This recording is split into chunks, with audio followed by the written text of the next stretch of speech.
आइए सुनते हैं फणीश्वर नाथ रैणु की लिखी हुई कहानी संवदिया। हर गोविंद को अचरज हुआ, तो आज भी किसी को संवदिया की जरूरत पड़ सकती है? इस जमाने में जबकि गांव गांव में डाकघर खुल गए हैं, संवदिया के मार्फत संवाद क्यों भेजेगा कोई? आज तो आदमी घर बैठे ही लंका तक खबर भेज सकता है और वहां का कुशल संवाद मंगवा सकता है। फिर उसकी बुलवाहट क्यों हुई? हर गोविंद बड़ी हवेली की टूटी ड्योंढी पार कर अंदर गया। सदा की भांति उसने वातावरण को सूंघकर संवाद का अंदाजा लगाया। निश्चय कोई गुप्त समाचार ले जाना है। चांद सूरज को भी नहीं मालूम हो, पर वह पंछी तक न जाने। पांव लागी बड़ी बहुरिया। बड़ी हवेली की बड़ी बहुरिया ने हर गोविंद को पीढ़ी दी और आंख के इशारे से कुछ देर चुपचाप बैठने को कहा।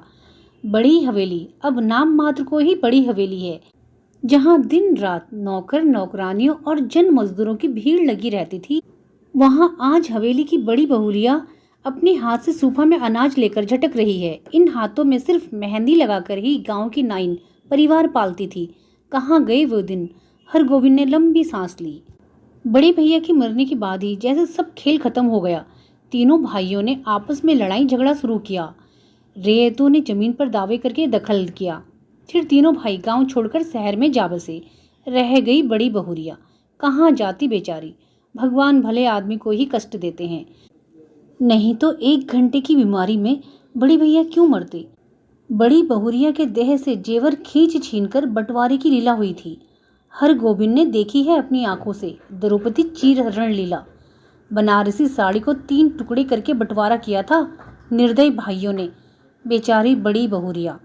गांव की मुदियाइन बूढ़ी न जाने कब से आंगन में बैठकर बड़बड़ा रही थी। उधार का सौदा खाने में बड़ा मीठा लगता है और दाम देते समय मुदियाइन की बात कड़वी लगती है। मैं आज दाम लेकर ही उठूंगी। बड़ी बहुरिया ने कोई जवाब नहीं दिया। हर गोविंद ने फिर लंबी सांस ली। जब तक यह मुदियाइन आंगन से नहीं टलती, बड़ी बहुरिया हर गोविंद से कुछ नहीं बोलेगी। वह अब चुप नहीं रह सका। मुदियाइन काकी, बाकी बकाया वसूलने का यह काबुली कायदा तो तुमने खूब सीखा है। काबुली कायदा सुनते ही मुदियाइन तमक कर खड़ी हो गई। चुप रह मुझो से निमुचिए। क्या करूं काकी, भगवान ने मूछ दाढ़ी तो दी नहीं, न काबुली आगा साहब की तरह गुलजार दाढ़ी। फिर काबुल का नाम लिया तो जीभ पकड़कर खींच लूंगी। हर गोविंद ने जीभ बाहर निकाल कर दिखलाई, अर्थात खींच ले। 5 साल पहले गुल मोहम्मद आगा उधार कपड़ा लगाने के लिए गांव में आता था और मुदियाइन के उसारे पर दुकान लगाकर बैठता था। आगा कपड़ा देते समय बहुत मीठा बोलता और वसूली के समय जोर जुलूम से 1 का 2 वसूलता। एक बार कई उधार लेने वालों ने मिलकर काबुली की ऐसी मरम्मत कर दी कि फिर लौटकर गांव में नहीं आया। लेकिन इसके बाद दुखनी मोदाइन लाल मोदाइन हो गई। काबुली क्या, काबुली बादाम के नाम से भी चिढ़ने लगी मुदियाइन। गांव के नाच वालों ने नाच में काबुली का स्वांग किया था। तुम हमारा मुल्क जाएगा मुदियाइन, हम काबुली बादाम पिस्ता अखरोट खिलाएगा। मुदियाइन बड़बड़ाती गाली देती हुई चली गई तो बड़ी बहुरिया ने हर गोविंद से कहा, हर गोविंद भाई, तुमको एक संवाद लेके जाना है, आज ही बोलो, जाओगे ना? कहाँ? मेरी माँ के पास। हर गोविंद बड़ी बहुरिया की छलछलाती आंखों में डूब गया। कहिए, क्या संवाद है? संवाद सुनाते समय बड़ी बहुरिया सिसकने लगी। हर गोविंद की आंखें भी भर आई। बड़ी हवेली की लक्ष्मी को पहली बार इस तरह सिसकते देखा है हर गोविंद ने। वह बोला, बड़ी बहुरिया, दिल को कड़ा कीजिए। और कितना दिल कड़ा करूं? माँ से कहना मैं भाई भाभीियों की नौकरी करके पेट पालूंगी, बच्चों के जूठन खाकर एक कोने में पड़ी रहूंगी, लेकिन यहाँ अब नहीं रह सकूंगी। कहना, यदि माँ मुझे यहाँ से नहीं ले जाएगी तो मैं किसी दिन गले में घड़ा बांधकर पोखरे में डूब मरूंगी। बथुआ का साग खाकर कब तक जीऊं? किसके लिए, किसके लिए? हर गोविंद का रोम रोम कलपने लगा। देवर देवरानियां भी कितने बेदर्द हैं। ठीक अघनी धान के समय बाल बच्चों को लेकर शहर से आएंगे। 10-15 दिनों में कर्ज उधार की ढेरी लगाकर वापस जाते समय 2-2 मन के हिसाब से चावल चूड़ा ले जाएंगे। फिर आम के मौसम में आकर हाजिर, कच्चा पक्का आम तोड़कर बोरियों में बंद करके चले जाएंगे। फिर उलटकर कभी नहीं देखते, राक्षस हैं सब। बड़ी बहुरिया आंचल की खूंट से 5 रुपए का एक गंदा नोट निकालकर बोली। पूरा राह खर्च भी नहीं जुटा सकी। आने का खर्चा माँ से मांग लेना, उम्मीद है भैया तुम्हारे साथ ही आवेंगे। हरगोविंद बोला, बड़ी बहुरिया, रहा खर्च देने की जरूरत नहीं, मैं इंतजाम कर लूँगा। तुम कहाँ से इंतजाम करोगे? मैं आज 10 बजे की गाड़ी से ही जा रहा हूँ। बड़ी बहुरिया हाथ में नोट लेकर चुपचाप भाव शून्य दृष्टि से हरगोविंद को देखती रही। हरगोविंद हवेली से बाहर आ गया। उसने सुना बड़ी बहुरिया कह रही थी, मैं तुम्हारी राह देख रही हूँ। संवंदिया अर्थात संदेश वाहक। हरगोविंद संवंदिया, संवाद पहुंचाने का काम सभी नहीं कर सकते। आदमी भगवान के घर से ही संवंदिया बनकर आता है। संवाद के प्रत्येक शब्द को याद रखना, जिस सुर और स्वर में संवाद सुनाया गया है ठीक उसी ढंग से जाकर सुनाना सहज काम नहीं। गांव के लोगों की गलत धारणा है कि निठल्ला, कामचोर और पेटू आदमी ही संवंदिया का काम करता है। न आगे नाथ न पीछे पघा, बिना मजदूरी लिए ही जो गांव गांव संवाद पहुंचावे उसको और क्या कहेंगे। औरतों का गुलाम, जरा सी मीठी बोली सुनकर ही नशे में आ जाए, ऐसे मर्द को भी भला मर्द कहेंगे। किंतु गांव में कौन ऐसा है जिसके घर की माँ बहू बेटी का संवाद हरगोविंद ने नहीं पहुंचाया है। लेकिन ऐसा संवाद पहली बार ले जा रहा है वह। गाड़ी पर सवार होते ही हरगोविंद को पुराने दिनों और संवादों की याद आने लगी। एक करुण गीत की भूली हुई कड़ी फिर उसके कानों के पास गूंजने लगी। पैया पड़ू दाढ़ी धरूं, हमरो संवाद ले जाओ रे संवंदिया। बड़ी बहुरिया के संवाद का प्रत्येक शब्द उसके मन में कांटे की तरह चुभ रहा है। किसके भरोसे यहाँ रहूंगी? एक नौकर था, वह भी कल भाग गया। गाय खूंटे से बंधी भूखी प्यासी ही कर रही है। मैं किसके लिए इतना दुख झेलूं? हरगोविंद ने अपने पास बैठे हुए एक यात्री से पूछा, क्यों भाई साहब, थाना बिनहपुर में गाड़ी रुकती है या नहीं? यात्री ने मानो कुड़कर कहा, थाना बिनहपुर में सभी गाड़ियां रुकती हैं। हरगोविंद ने भांप लिया, यह आदमी चिड़चिड़े स्वभाव का है, इससे कोई बातचीत नहीं जमेगी। वह फिर बड़ी बहुरिया के संवाद को मन ही मन दोहराने लगा। लेकिन संवाद सुनाते समय वह अपनी कलेजे को कैसे संभाल सकेगा? बड़ी बहुरिया संवाद कहते समय जहाँ जहाँ रोई है वह वहाँ भी रोएगा। कटिहार जंक्शन पहुंचकर उसने देखा 15-20 साल में बहुत कुछ बदल गया। अब स्टेशन पर उतरकर किसी से कुछ पूछने की जरूरत नहीं। गाड़ी पहुंची और तुरंत भोपे की आवाज अपने आप निकलने लगी। थाना बिनहपुर, खगड़िया और बिरोनी जाने वाले यात्री 3 नंबर प्लेटफॉर्म पर चले जाएं, गाड़ी लगी हुई है। हरगोविंद प्रसन्न हुआ। कटिहार पहुंचने के बाद ही मालूम होता है कि सचमुच सुराज हुआ है। इसके पहले कटिहार पहुंचकर किस गाड़ी में चढ़ें और किधर जाएं, इस पूछताछ में ही कितनी बार उसकी गाड़ी छूट गई है। गाड़ी बदलने के बाद फिर बड़ी बहुरिया का करुण मुखड़ा उसकी आंखों के सामने उभर गया। हरगोविंद भाई, माँ से कहना भगवान ने आंखें फेर ली हैं, लेकिन मेरी माँ तो है, किस लिए मैं बथुए का साग खाकर कब तक जीऊं। थाना बिहनपुर स्टेशन पर जब गाड़ी पहुंची तो हरगोविंद का जी भारी हो गया। इसके पहले भी कई भला बुरा संवाद लेकर इस गांव में आया है, कभी ऐसा नहीं हुआ उसके पैर गांव की ओर बढ़ ही नहीं रहे थे। इसी पगडंडी से बड़ी बहुरिया अपने मैके लौट आवेंगी, गांव छोड़कर चली जावेगी, फिर कभी नहीं जाएंगी। हरगोविंद का मन कलपने लगा। तब गांव में क्या रह जाएगा? गांव की लक्ष्मी ही गांव छोड़कर चली आवेगी। किस मुंह से वह ऐसा संवाद सुनाएगा? कैसे कहेगा कि बड़ी बहुरिया बथुआ साग खाकर गुजर कर रही है? सुनने वाले हरगोविंद के गांव का नाम लेकर थूकेंगे। कैसा गांव है जहां लक्ष्मी जैसी बहुरिया दुख भोग रही है? अनिच्छा पूर्वक हरगोविंद ने गांव में प्रवेश किया। हरगोविंद को देखते ही गांव के लोगों ने पहचान लिया। जलालगढ़ गांव का संबंधिया आया है, ना जाने किसका संवाद लेकर आया है। राम राम भाई, कहो कुशल समाचार ठीक है ना? राम राम भैया जी, भगवान की दया से आनंद ही है। उधर पानी बूंदी पड़ा है। बड़ी बहुरिया के बड़े भाई ने पहले हरगोविंद को नहीं पहचाना। हरगोविंद ने अपना परिचय दिया तो उन्होंने सबसे पहले अपनी बहन का समाचार पूछा। दीदी कैसी है? भगवान की दया से सब राजी खुशी है। मुंह हाथ धोने के बाद हरगोविंद की बुलाहट आंगन में हुई। अब हरगोविंद कांपने लगा, उसका कलेजा धड़कने लगा। ऐसा तो कभी नहीं हुआ। बड़ी बहुरिया की छलछलाई हुई आंखें, सिसकियों से भरा हुआ संवाद। उसने बड़ी बहुरिया की बूढ़ी माता को पांव लगी की। बूढ़ी माता ने पूछा, कहो बेटा क्या समाचार है? मैया जी, आपके आशीर्वाद से सब ठीक है। कोई संवाद? संवाद? जी संवाद तो कोई नहीं। मैं कल सिरसिया गांव से आया था, तो सोचा कि एक बार चलकर आप लोगों के दर्शन कर लूं। बूढ़ी माता हरगोविंद की बात सुनकर कुछ उदास सी हो गई। तो तुम कोई संवाद लेकर नहीं आए हो? जी नहीं, कोई संवाद नहीं। ऐसे बड़ी बहुरिया ने कहा है कि यदि छुट्टी हुई तो दशहरा के समय गंगा जी के मेले में आकर माँ से भेंट मुलाकात कर जाऊंगी। बूढ़ी माता चुप रही। हरगोविंद बोला, छुट्टी कैसे मिले? सारी गृहस्थी बड़ी बहुरिया के ऊपर ही है। बूढ़ी माता बोली, मैं तो बबुआ से कह रही थी जाकर दीदी को लिया लाओ। यहीं रहेगी, वहाँ अब क्या रह गया है? जमीन जायदाद तो सब चली गई। तीनों देवर अब शहर में जाकर बस गए हैं। कोई खोज खबर भी नहीं लेते। मेरी बेटी अकेली।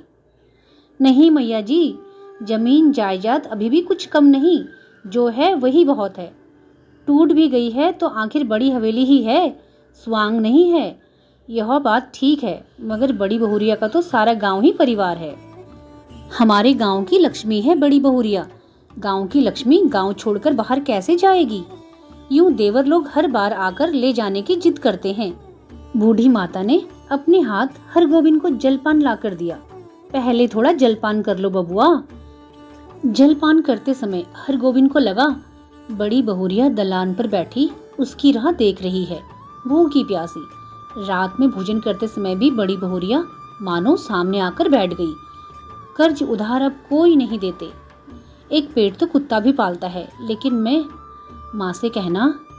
हरगोविंद ने थाली की ओर देखा।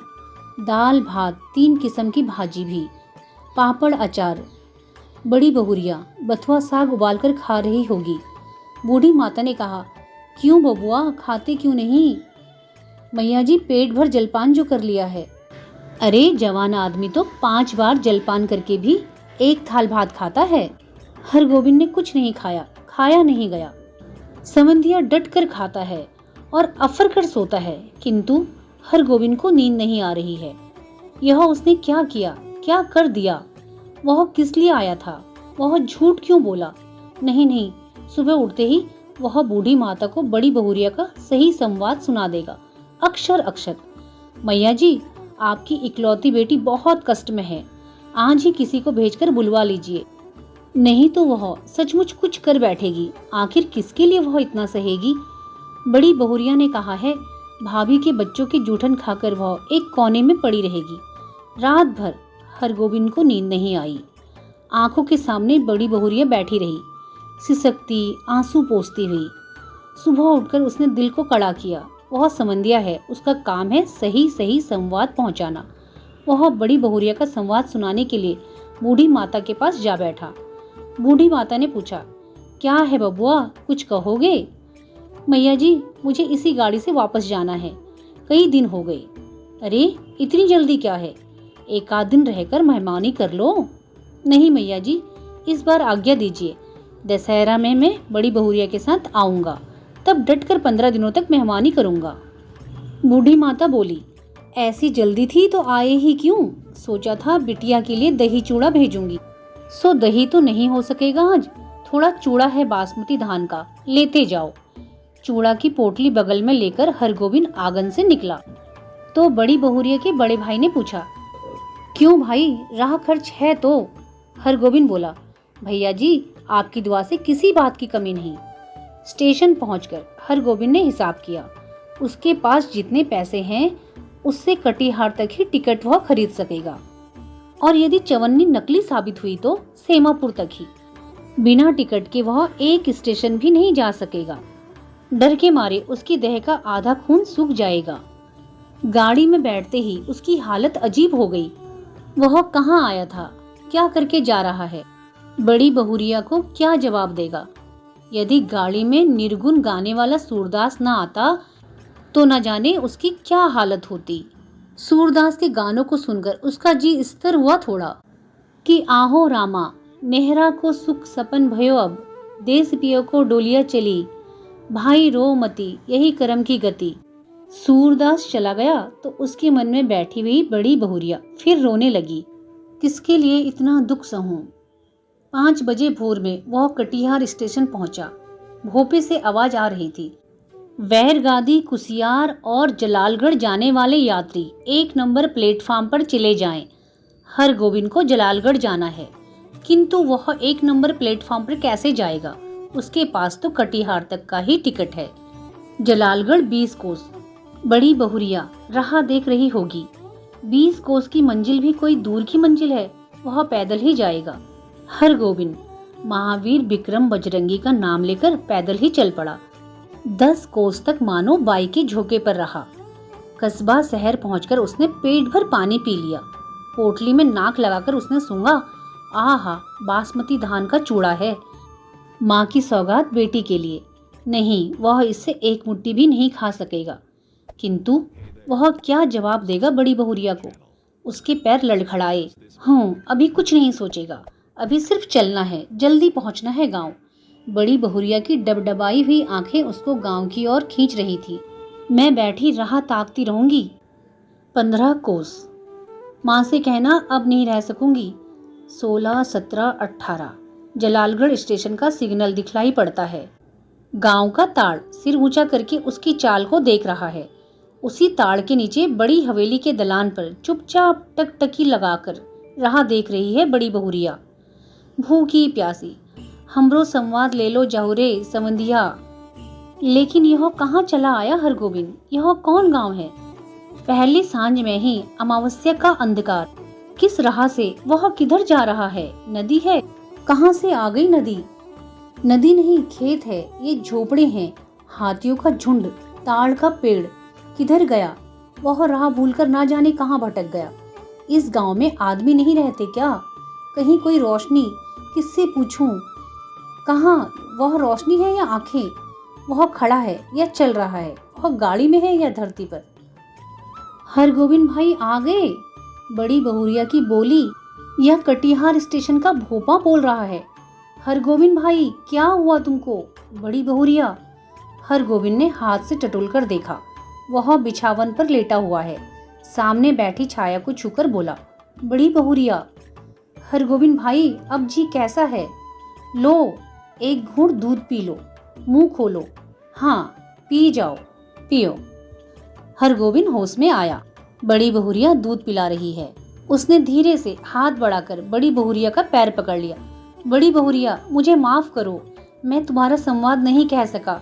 तुम गांव छोड़कर मत जाओ, तुमको कोई कष्ट नहीं होने दूंगा। मैं तुम्हारा बेटा। बड़ी बहुरिया, तुम मेरी माँ, सारे गांव की माँ हो। मैं अब निठल्ला बैठा नहीं रहूंगा, तुम्हारा सब काम करूंगा। बोलो बड़ी माँ, तुम गांव छोड़कर नहीं जाओगी ना? बोलो। बड़ी बहुरिया गरम दूध में एक मुट्ठी बासमती चूड़ा डालकर मसकने लगी। संवाद भेजने के बाद से ही वह अपनी गलती पर पछता रही थी।